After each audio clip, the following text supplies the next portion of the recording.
ahead. Hi, we're live on video now too. Oh, would you look at that? Hello, look, we can see you all this time. It's two-way video. Oh, what are you doing? Yes, you. Don't Put do that down. Really? I was expecting so much more. AJC is excited for the gaming goodness on today's show. He says in the chat room at irc.chatroom.net. Well, I hope you won't be disappointed. I hope there's gaming goodness. There is. Oh, so you don't want to ask about the iPad Pro thing? No, to be honest, there isn't much to say. Oh, okay, yeah. I mean, it's no. Awesome. I even have my iPad Pro. It's the new invisible model. That is very light. Did you order one? And I did. And only the covers come. It's supposed to come any minute now. It'll probably come. You'll hear Sawyer barking at some point during the show, and you'll know my iPad Pro is around. Is it 10-inch or? Yes, I already have a 12 and a half. 12. Yeah, the 12.5. Yeah, that's why I was. Blanking on it? Yeah, I have that already. But my prompter is a 9-inch iPad 3, the third generation. So you're using a Pro for prompter? No, I'm using the Pro for everything else. But for my prompter, I use this really old iPad, and it's on its last legs. It's not going to be able to handle anything pretty soon. So, like it has problems keeping the connection with the iPhone for the prompter. So I bought an iPad Pro 10-inch because it will fit in the prompter case. So you're going to use it as a prompter? Yes, and then test it out and see what else I like it for too. You'll have to tell me which apps you like for your iPad Pro. Well, I can't wait till iOS 11 because I basically use the 12-inch Pro for video and the soundboard here, and occasionally like traveling, I'll use it as a bit of a laptop replacement. So, well, let's get going on this show, shall we? Here we go. Daily Tech News Show is powered by you. Thanks to every single person who supports us on PayPal or at patreon.com/DTNS. This is the Daily Tech News for Tuesday, June 13th, 2017. I'm Tom Merritt. Joining me, Patrick Beja from across the waters. I've stopped trying to keep track of which country you're in. You're just such a man about Europe. Well, when you see the kitchen behind me, that's Paris. That's right. Okay, that's what I was going to guess, but then I didn't want to be wrong because I'm like, that's pitchin. The pitchin. That's your Paris kitchen. It's my new short name for it, the pitchin. And then you've got your fitchin. Yes, exactly. I'm in the pitchin currently. You're in the fiving room when you're in Finland. What do you call it? What do you call the place you're in Finland? Is that a living room or yeah, it's the living room. Is there a Finnish name for it? Like the filling room. No, that doesn't sound right. No, that sounds like where you eat. Filling room? Filled up. No. Yeah. The E3 room is what we're in right now. Yes, thank you. That is exactly what we're going to talk about. Patrick's been doing the Lord's work with Scott Johnson and John Jagger and Brian Dunaway and several others, covering all of the E3 press conferences, and they're all in. All the votes are in, Patrick, and you're going to declare a winner. Because it's a competition. Everyone always wants to know what E3. I wrote that as the tease because it is fun to think about, okay, who had the best E3? I'm not sure there is a definitive answer, but we're going to talk about that after we tell you a few tech things you should know. Companies can now add buttons to their Twitter direct messages to help customers visit a web page, start a tweet, send DMs to a different company account. Up to 3 buttons can be attached to any message, and the text is customizable. Yeah, that sounds cool. It's handy. Sony announced it has sold 60.4 million PlayStation 4 game consoles and more than 487.8 million PlayStation 4 game titles worldwide since the launch on November 15, 2013. 2013 or 2030? 20. Because that would be we don't know. It might. Yeah. Again. It might stop. It might just stop right there. Variety reports Google has hired Manu Gulati, a chip designer who has worked at Apple since 2009. designing chips for Apple. So, all fuel to the fire that Google certainly wants to design its own chip, sounds like. Now, here are some more top stories. And of course, the big one breaking this morning, Uber CEO Travis Kalanick will take a leave of absence. He did not set a time for his return. Said before they can get started on Uber 2.0, he needs to work on Travis 2.0. And related to this, it's not the only reason, but it is certainly a factor, is that his mother died in a boating accident, and the funeral was on Friday. So this is not a good time for Travis Kalanick. Bloomberg reports that on his return, the Uber board will remove some of his duties and appoint an independent chair to limit his influence. That part is a result of former U.S. Attorney Eric Holder's investigation, which he presented to Uber's staff on Tuesday. Among the 47 recommendations are creating a board oversight committee, rewriting Uber's cultural values, particularly getting rid of some of the 14 values that have been used as an excuse for bad behavior, reducing alcohol use at work events, and prohibiting intimate relationships between employees and their bosses, which most companies do right from the start. There is still a separate probe by Perkins Coie LLP reviewing 215 HR claims, and we do not know the results of that other than 20 people being fired last week. So, quick note, when one of your recommendations is to reduce alcohol use at work events, that tells you something about the culture of the company. But aside from that, they're doing good on the promise of following the recommendations, including some of the ones that might have been a little bit hard for the board and the leadership to follow. So maybe it is finally the time that Uber is growing up. Now, of course, the pressure was immense, so it would have been hard for them to not do many of those things, but still. It seems like there is it's hard to say whether or not it's sincere, but it seems sincere. If you were going to paint a picture of what company would look like if it was acting sincerely, it would match what they're doing here very closely. On the other hand, when you change a company culture this drastically, it's hard to predict what effect that will have on the company. Now, I'm not saying they shouldn't be doing these things by any stretch, but it will be interesting to see whether Uber continues. Forget about being successful. I think that they're big enough that they can stay successful for a long time, almost no matter what they do. But will they continue their aggressive expansion, the sort of bravado they have in fighting with city governments, or will they take a more conciliatory approach to things now? I think, this is obviously a really important question, but I think they've grown enough and they kind of get the best of both worlds because they managed to establish themselves with their aggressivity, which was sometimes excessive in some people's minds.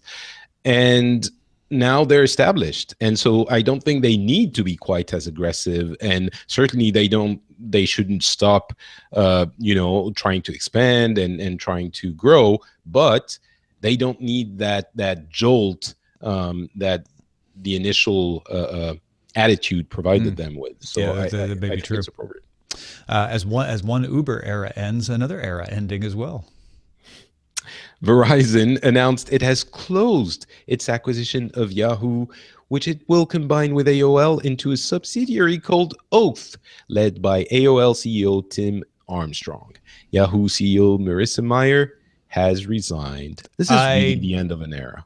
Don't think anyone's surprised. No. The rumors that she was going to stick around, not be CEO, were met with a lot of skepticism. I took them at face value. I'm like, hey, maybe she just wants to not have the burden of being CEO and play around with some projects. But it sounds like no. What she wants to do, and if you look at her Tumblr post, is say, I did a lot of really good things at Yahoo in a very difficult situation. That's going to be valuable for someone. So I'm very curious what opportunity she chooses to take next and who extends that opportunity, because I don't think we've seen the last of Marissa Mayer. I would imagine she's going to give herself, if she's smart, she'll give herself a nice break from all of this, take some time off. But where she goes next will be very interesting to watch. And what Verizon does with Yahoo, aka Oath, is going to be very interesting, because these are two companies that were seen when they were independent as not being terribly successful. AOL bounced back very well, but it wasn't, people were not convinced that even with programmatic advertising, they could make it on their own. Yahoo, of course, has been the debate of when is it going to die for years. So Verizon can come in and take the best of both parts of this and make a very strong internet native content company at a time where I think that could be very important. I wouldn't be surprised if Verizon starts to be seen more as a content company than a telecommunications company at some point. Which is interesting as well, because they might, we depending on how things go on net neutrality and other debates, it seems like the money to be made is over the top services and not necessarily the pipes themselves. So maybe it's a long forward looking move for Verizon as well. They might be thinking, could be a good idea to hedge our bets. Maybe we're not going to be in this business forever. And by making Oath a self-contained subsidiary, you give yourself a lot of options to spin it out as its own company or to spin off the telecommunications part. And I think that's an interesting acknowledgement that, Oath could go either way. This programmatic advertising content behemoth may or may not work. Let's wall it off and see if it does. And then we can sell it at a big profit if it's a huge upside. We could spin it off as its own company and reward the shareholders, or we can close it down if it ends up being an entire failure. That's always an option. Tim Cook told Bloomberg that Apple is, quote, focusing on autonomous systems for cars. In other words, they're not building cars. They're working on the systems that are used in cars, saying Apple sees it as the mother of all AI projects. Apple still doesn't know what it will do with the technology product-wise. Cook says they're essentially seeing where the technology takes them. Cook also said Apple sees autonomous cars, ride-sharing, and electrification, which makes me think of the 1930s in rural Tennessee, but he means electric cars, as the three vectors for change in the auto industry. So Apple, no surprise, been thinking very much about autonomous cars. I think the only surprising thing about this story, Patrick, is that he actually told Bloomberg something solid about it. I'm not surprised by what he said. And not only did he tell Bloomberg something solid about it, he's using very strong words. He's not saying, it's an area of intense interest, or this is something we like to look at into. And, basically, it's expressing the fact that this is going to be a very important area of research for everything. He's saying the mother of all AI projects, which is an interesting turn of phrase. Yeah, it's almost dated at this point to be using that, but all right, we'll give it that. The other thing that's interesting about this discussion is after the WWDC tone, where they were showing, appropriately, but still, hey, we're doing machine learning. Look at us. We have machine learning too. Here, it's kind of establishing, because yes, we know they're doing car stuff and we've seen the car, but it's still different when they come out and expressly say how important it is to them. So I don't think Apple would do that without a reason behind it. Yeah, I think that's kind of divulging stuff. So that's a really important point, because when you say we've seen the car, have we? Kind of, maybe, yeah. I mean, it's a picture. It's pretty certain that it probably is the Apple car, but Apple hasn't said anything about it. Are they working on car stuff? That's indisputable, just based on people's LinkedIn profiles and advertisements for jobs, but we didn't know what extent or where the focus was. This collapses all of that into like, oh yeah, you definitely saw a car out there. And yes, we are not only working on cars, but here's where our focus is. And I don't know if that's something Steve Jobs never did, which was trying to make investors feel comfortable that Apple is headed in the right direction. So all of this uncertainty about what are you spending all your money on cars about suddenly comes into focus when you have the CEO say what we're spending it on is researching autonomous car systems, with the idea that eventually we'll put it into cars made by other people, but we're seeing what we can come up with first before we figure out exactly what it looks like. That all makes sense to me. Yeah, it does. It's just unusual to see Apple doing something like this. And I think when we say words like, when we put together next to one another words like it is unusual to see Apple do something like this, I think it's important to add it's not necessarily a bad thing. Right. It's not like, Apple is And struggling. therefore they're falling apart. Yeah, Exactly. yeah. It's more in this context right now. What they need is that kind of communication, and that's why they're purposefully directing it that way. And it would be just as worrisome if they hadn't changed anything in the past Yeah. 5 years, right? So we're not. I'm also not blessing it and saying, they're obviously doing the perfect thing. But yes, they're going to act differently over time. It's a company made of different people, and that in and of itself is neither good nor ill. Nintendo showed a trailer for Super Mario Odyssey, which comes out October 27th. Mario will be able to throw his hat, Cappy, and inhabit other characters in the game, from mushrooms to bullets to dinosaurs. This is the Nintendo E3 announcement. Nintendo never makes a lot of announcements at E3, and they always do it with this Nintendo Direct video. There are a couple other things in there as well, but this is the main one, and this is the one everybody expected to hear and wanted to hear. How do you feel as a Mario fan, Patrick, about how Super Mario Odyssey looked in this trailer? I feel a little bit ambivalent because graphically I'm not a fan of the form, but I think gameplay wise, which is the core of these games, it looked interesting. And I also feel like I should never ever again doubt Nintendo, because I wasn't sure about Zelda, and it's turned out to be one of the most innovative, amazing games of the year and maybe of the decade. So I'm gonna wait and see on that one. I really like the aesthetic, the sort of jazzy song that they made up for it, which I wasn't sure was not just a real song that I hadn't heard until she started talking about collecting coins. And I'm like, okay, yeah, they definitely made it. But I like that. I like the cityscapes, the different regions they showed, and I'm fascinated. I'm not sure if I like it yet, but I'm fascinated with the idea of Mario inhabiting the other characters in the game. And then using their powers for his powers. It's weird, but it could be very it's cool. weird. And it seems very open worldy, sandboxy even, which I'll say this. They didn't just make a new version of an existing Mario game. Just like when we've had a few forward leaps in game design for Nintendo, especially with the Mario character, with things like Super Mario 3D 64, I'm sorry, and Galaxy, they're trying something really different, and that's often when the best things come out. So finally, mesh Wi-Fi router maker Eero announced 2 new products, a second-generation Eero router. It looks pretty much the same as the first gen, but it adds tri-band support for wider coverages, uses a USB-C connector for data and power now. It still has the 2 Ethernet ports.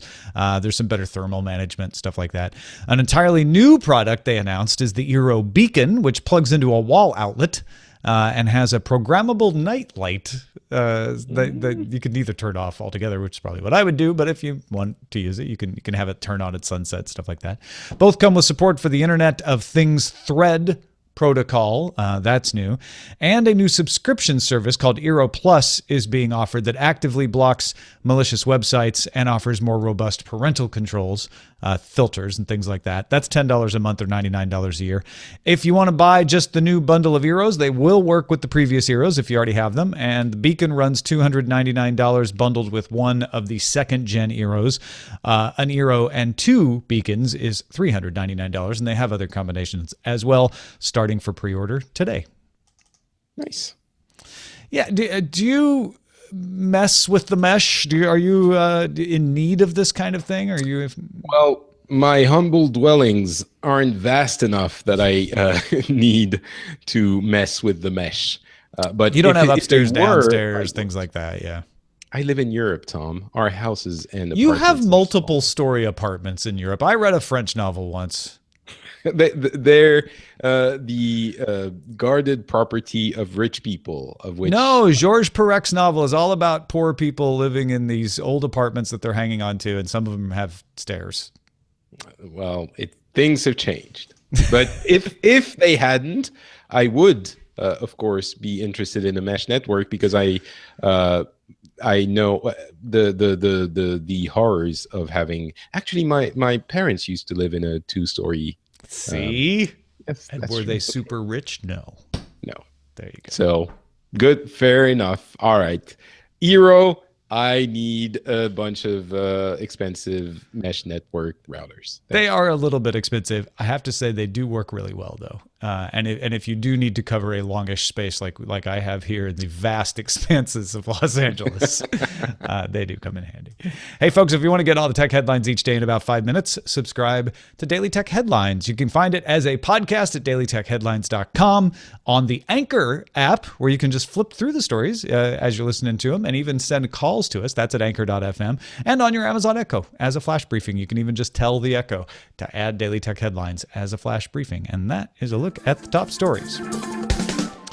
All right, Patrick, you have done the long marathon of E3 press coverage, which I noticed Jeff Kanata was one of the people who said having everybody on a different day seemed to help this year. It wasn't as stressful. I don't know. I also sometimes like to just get it all over out of the with. way. Yeah. Not that it's not enjoyable, but it Sure. is. You know, it's especially for me in Europe. Some of those conferences are in the middle of the night. So the Sony conference yesterday was at 3 a.m. So that wasn't very easy. But yes, we did watch all of them. We covered some of them live. And I think it was a pretty good E3. Opinions differ on that, but I think it wasn't bad. This E3 was about games. We did not get hardware announcements from Sony or Nintendo. We got a few other ancillary PC-related announcements, but the only big console hardware announcement was the Xbox One X. We talked about it yesterday on the show. What do you think the impact of what is essentially just a super-powered console with, a hot processor and teraflops and lots of RAM? So this is a really delicate topic to discuss because, as in many areas, when you start talking about brands, there are some emotions that start running high for some people. And I think a good way of approaching this question is framing it in the context of what is the situation now, and will this console change that situation, right? Because of course, as a console, it is extremely powerful. It is indeed the most powerful gaming console that has ever been built. It is also somewhat expensive, which is in line with that amount of power. It is significantly more powerful than the PlayStation 4 Pro, and it's $100 more to buy. So it is a premium product. It is going to be targeted at a portion of the demographic. The PlayStation 4 Pro is being sold at a rate of 1 for 4 or 5 PlayStation Pros sold. So it's still already 20 to 5% of the PS4 market. It's not, it's probably reasonable to expect that the Xbox One X is not going to be more than that, probably a little bit less since it costs a little bit more.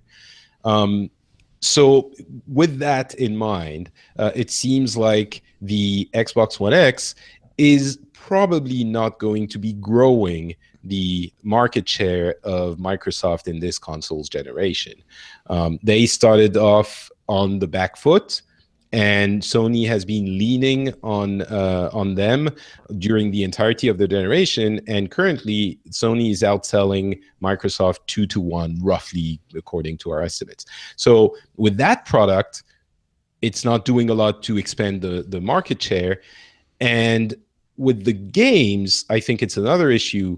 The big problem with Microsoft's console currently is that there aren't exclusive games that you can only get on the Xbox One. Forget about PC availability as well.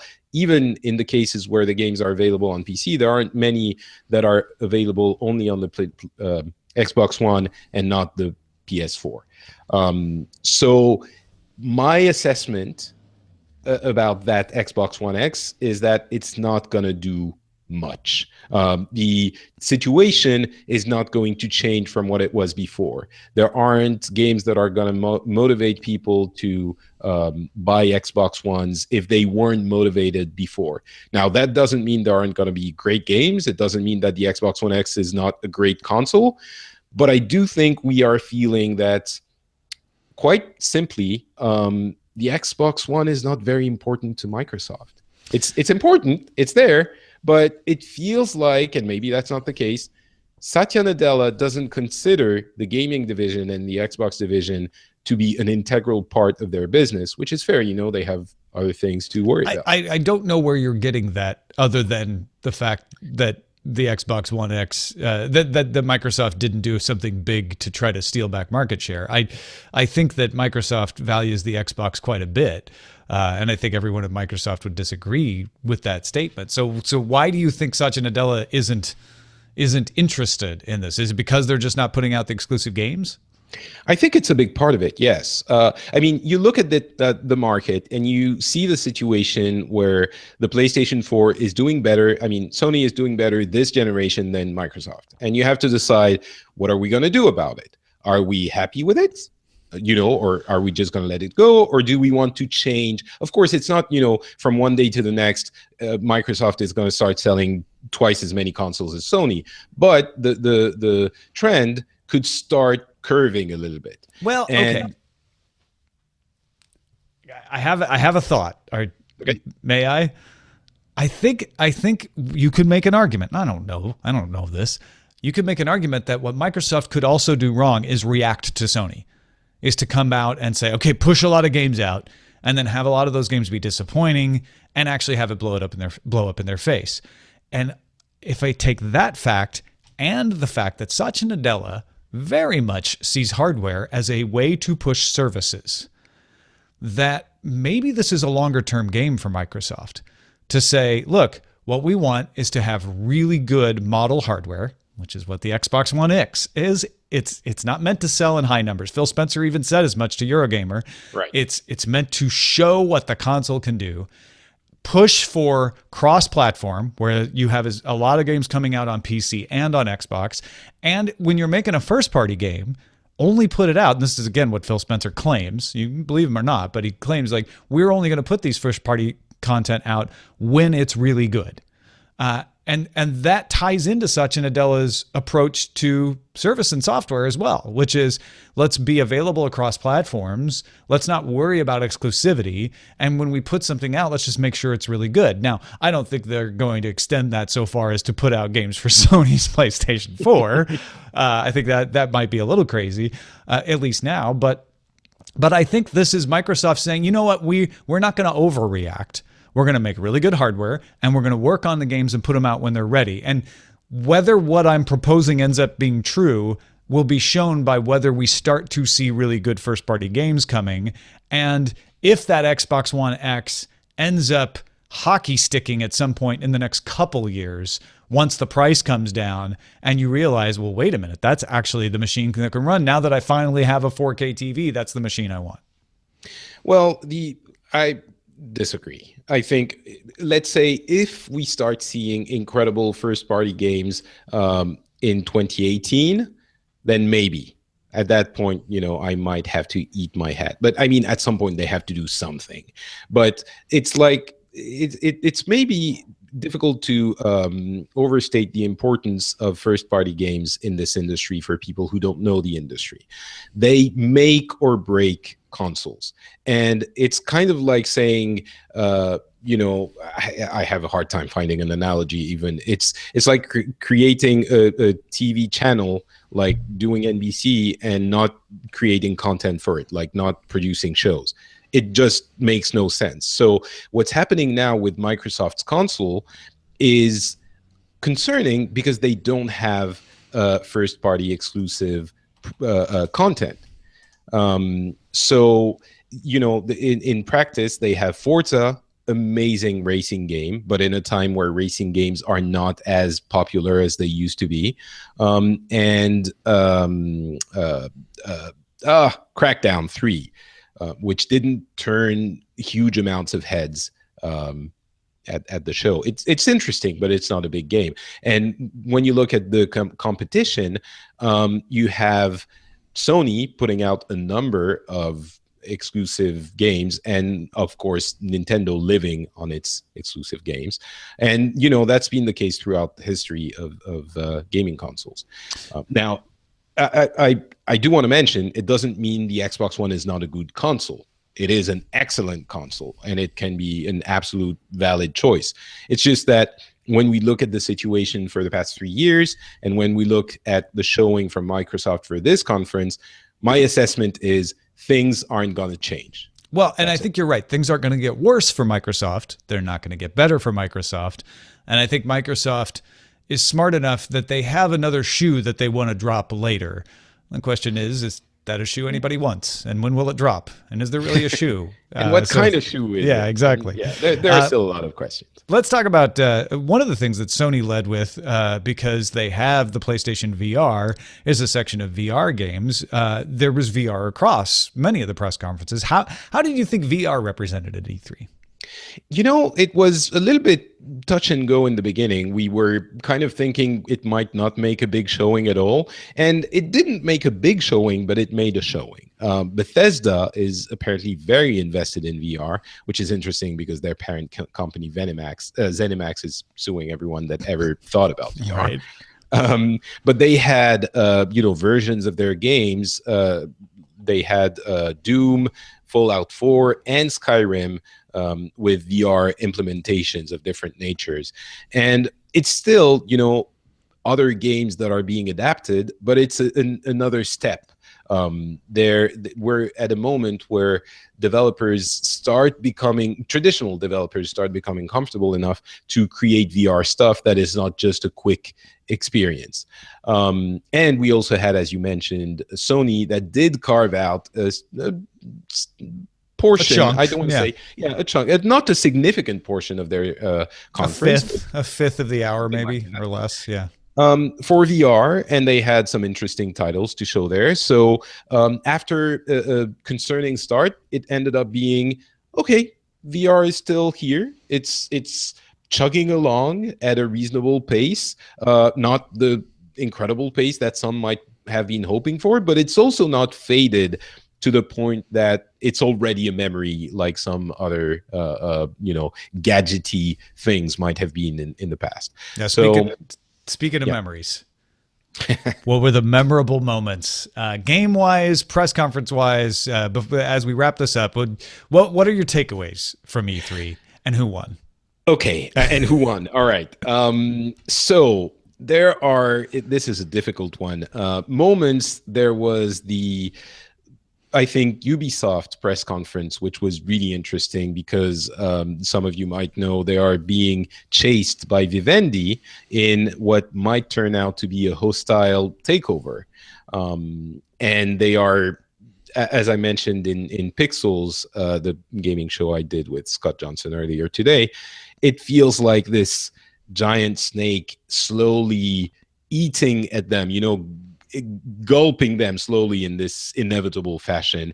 And they did have a very strong showing, so it was kind of a bittersweet moment.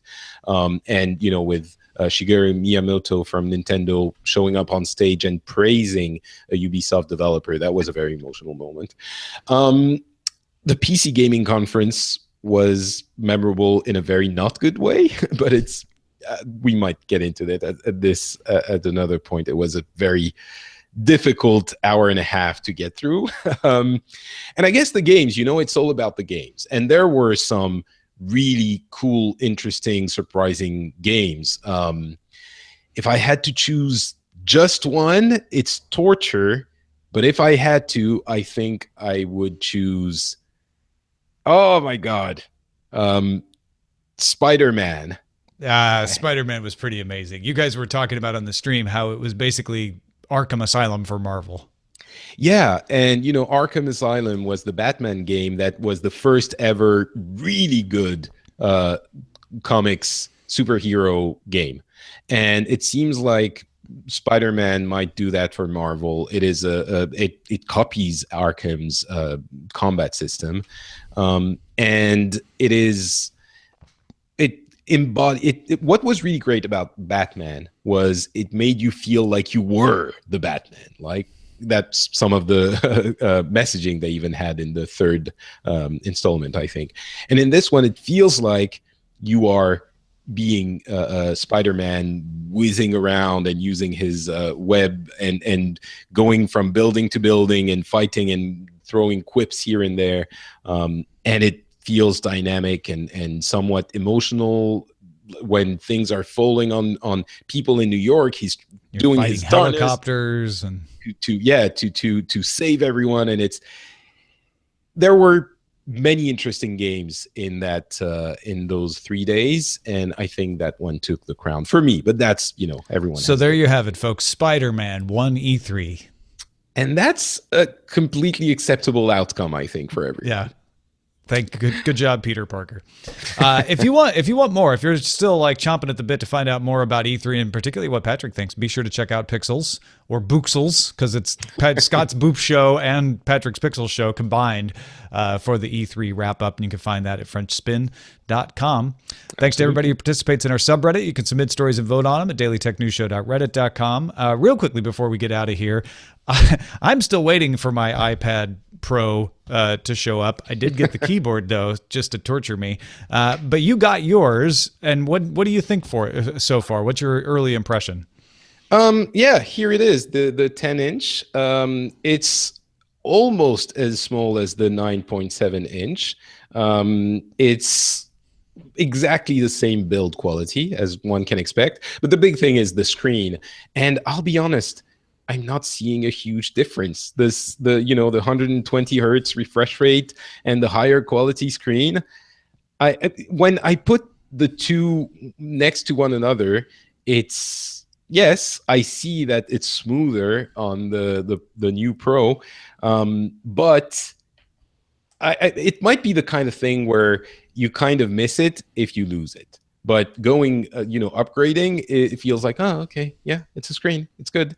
So I'm not sure how I feel about it. The previous one was an Air 2, so it was, not even a Pro, but it's good. Aside from that, I did install iOS 11 beta, and we don't have a lot of time, so I'm not going to get into it, but it does make the productivity of the device increase by a significant amount. Yeah, I'm looking forward to that on my iPad Pro 12-inch, as well as I went ahead and got the 10-inch iPad Pro to replace a third generation iPad that I've been using for smaller iPad things, and because it's almost the same size, it can fit in, say, my prompter cradle and stuff like that. So looking forward to trying it out. Quick message of the day before we're out of here comes from Mike Freeman, who listened to us talking about replacements for passwords on Thursday's show, actually. And Mike says the BioSig ID app came up as a new form of password authentication, and I think this method has potential, but as Shannon joked on Friday, what if you lose your fingers, or what if you never had any? Accessibility will have to be a major consideration in the design of any replacement for password authentication. Accessibility isn't the only consideration. We need to ensure that any new security solution follows a universal design approach. The solution will need to be usable by all people, regardless of age, vision, auditory, or cognitive ability. I think these considerations are what make designing a secure alternative so difficult. In case you're interested, there's a paper by a local university in Ottawa that studied password use in children and adults, and it's interesting to contrast, and we'll have a link to that in the show notes. Thank you, Mike, for that paper link and for that perspective. And thank you, Patrick Beja. Of course, I kind of stole your thunder when I mentioned Pixels and FrenchSpin.com, but tell us more about where people can find more of what you're doing. Sure. Well, that is a good start. Pixels is a gaming show I do every 2 weeks where we cover the news, not necessarily reviews, but sort of keep you appraised of what's been happening in the world of gaming and throw a code of analysis on it. And we did all of these live shows, commentaries that we did throw on the feed, actually. I would be certain that people wouldn't like having us talk over the conferences and listen to that. But apparently people really appreciate it. So we did that. And then just a couple of hours ago, Scott and I got together and discussed everything that happened at those conferences in detail with a lot of discussion and analysis, as I said. And that's the latest episode available on the Pixels feed. So if you are interested in video game, just go check it out, listen to it. If nothing else, listen to the E3 one, because this is the big one of the year. And it's available at FrenchSpin.com or as Pixels on your podcast app. Thanks to everybody who gives a little value back for the value they get from the show, including Matt Knowles, June Song, Matuba, and many, many more at patreon.com/DTNS. We're actually up 4 patrons over last month, so thank you for that. Keep it coming and stick around. Our email address is feedback@dailytechnewsshow.com. We're live Monday through Friday, 4:30 p.m. Eastern, 2030 UTC at alphageekradio.com and diamondclub.tv. We're at facebook.com/dailytechnewsshow. And our website is dailytechnewsshow.com. Back tomorrow with Scott Johnson. Talk to you then. Bye. This show is part of the Frog Pants Network. Get more at frogpants.com. Diamond Club hopes you have enjoyed this program. Woo! Good show. We packed a lot in there. Yeah. That was good. It was a good rhythm. And you managed very much to keep it under 210. Which is good. Yes. 210 pounds, in other words, is what Roger's saying. We didn't get fat. Hopefully. Yes.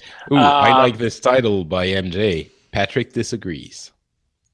Oh, but there's a there's a longer version down there from W. Scottus 1. Oh. Tom has a thought about Xbox One, and Patrick disagrees. That's really good. The self-driving force behind Apple's future. Toodle-oo to Yahoo. Patrick's pitching. No iCar yet. Tom has a thought. E3 kings of gaming cons are of colonics and colonics. Buy an Xbox One on the day it comes out. Spider-Man tortures Patrick whenever he can. That's funny too. Vision of the Mario Snatchers. Patrick chooses Spider-Man, but it's torture.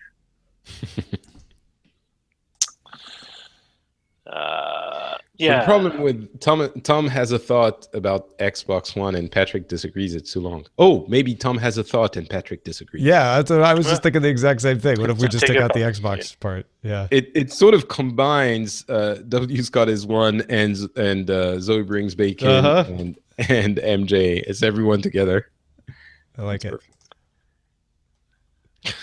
Spider-Man. All right, I'm actually incredibly hungry. I'm sure you are. Yeah. So I'm gonna go have some food. What are you gonna have? Cheese. Sushi. That's, I guess, not racist, but no, it's because you used to have that cheese closet thing behind you. What? Didn't you have like a cabinet that was meant for? I asked you one time. Cheese? Yeah, you just said, "Oh, you put your cheeses in there." It's like, all right. Oh. I don't remember that. I don't remember Patrick's cheese closet. Are you sure this wasn't one of your dreams? No, he mentioned. No, maybe it. I was messing with you. It was like a closet, like a regular closet. Is that a can of? I love this idea. Maybe, I don't know. I mean, wherever your camera was set up before you moved to Finland. All French apartments have cheese closets, obviously. I don't remember the cheese closet. All right, Cheese go closet. eat. Yes. All right, thanks, guys. Thanks, man. Bye. Bye. Cheese closets. I like the idea of a cheese closet. Would it have to be like slightly cooler? So Well, it'd be like what do they call those things for wine or for white wine? yeah. It's temperature controlled. Mm-hmm. Oh, that's my cheese closet. Yeah, remember he said something about like that's where you store your harder cheese. I'm not saying you're wrong. I just don't remember that. Oftentimes I'm busy, editing the show, so I might have just missed it. I just I don't know. Cheese grommet. Bacon closet. Isn't a bacon closet just a curing rack? So he brings bacon. Oh, is that where you leave it to cure? Right? Bacon closet. Yeah. No, I think she's saying she just needs a closet full of bacon. I didn't realize that bacon was a big deal in Britain. I like bacon in Britain. I've had bacon in Britain a lot. Well, I think Zoe brings bacon, likes bacon more than the average English person. She over indexes. She says Yeah. it's a big deal with me. Zoe brings Bacon also likes coffee. Yeah, I don't like coffee. I love coffee, and I love bacon. That's why Zoe and I get along. I like bacon on occasion, but it's like Cookie Monster and cookies. It's not a everyday food. I thought Cookie Monster did eat cookies every day. No, he went on the Colbert Show. What was it? No, he made some mention of cookies not being an everyday food because they wanted to tell to Oh, they the want to. kids Yeah. that you just don't eat it every day. I know eat cookies every day. I mean, I would. Cookie not everyday food. That kind of thing. Yeah, I should eat. You should eat your vegetables and fruits. Although a fruity vegetable cookie would be nice. But when they introduced Cookie Monster at the beginning of Sesame Street, it was always with the idea that people were trying to teach him that he shouldn't eat cookies all the time. So that's kind of been built into his story from the beginning. Well, part of it is they wanted to make a monster, but they wanted to give him make him funny and friendly. Well, make him accessible. It's like, cookies. I mean, Who doesn't love cookies? Kids didn't have the diabetes issue back then that they do today. Well, they did. We just didn't know about it.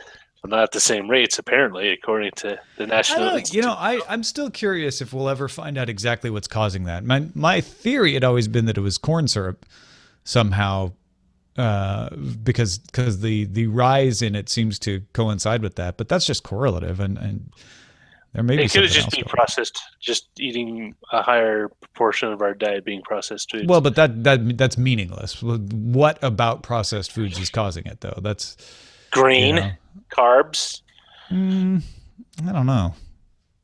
We eat too much. That could be just it. It could be simple as eating too much. I think that's quite possible, especially because, and this would flesh out your processed food statement. We eat more of things that are less nutritive. Well, I'm wondering if also it's just, and it's not just corn syrup, but just sugar in general. Mm-hmm. I mean, that's the whole thing. One of the arguments being put forward is that it's just there's sugar in everything. There's sugar in everything. No, I remember when I tried to stop eating sugar, and I was shocked at all the different places you found it. I was surprised when I found sugar in spaghetti sauce, or like just marinara sauce. Mm-hmm. It's like, what? Yeah, I have spaghetti sauce recipes that call for adding sugar, and I just don't. I like my sauces a little more savory anyway. Savory sauces. Oh, wait, let me put this into paste bin. Paste bin, check it and see. It has the links from column C. I want to see where you're going with this. That's true. I mean, that's all I ever kind of end on when I do the hot-blooded. Foreigner, one of our great cultural treasures. Remember when everyone had like kind of a single noun name? Asia, Foreigner, Europe. Mm-hmm. Europe, yeah. Survivor. It's just those. Queen. Yeah. It was like a Mad Lib dream.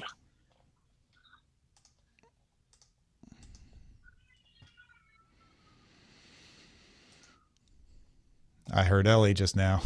Yeah. She's crazy. She's a crazy baby. Really, she's just crazy.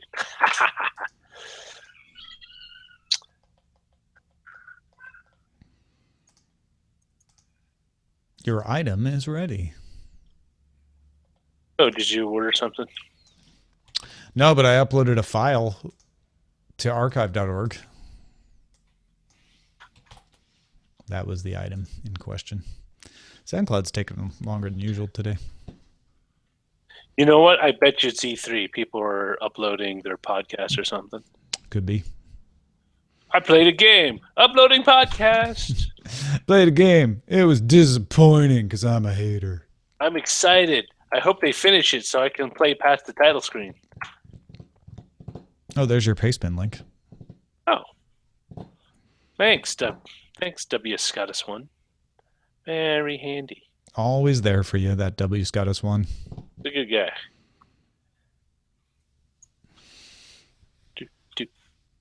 So I had blood taken out of me this morning by the vampires at the lab. And it's actually the name of the lab. It's called Vampire Labs. Yes.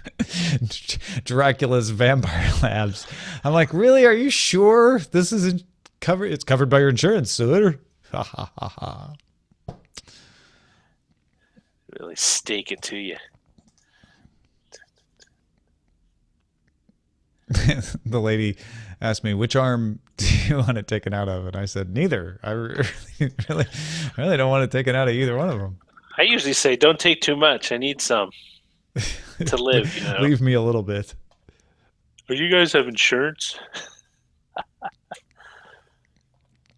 Man. One of these days, they'll be able to do that test without taking anything out of you. Yeah, they'll just do some kind of spectrometer-like thing. Shine And we're just going to light in irradiate your forearm. So they'll shine a light through your forearm and be able to tell everything.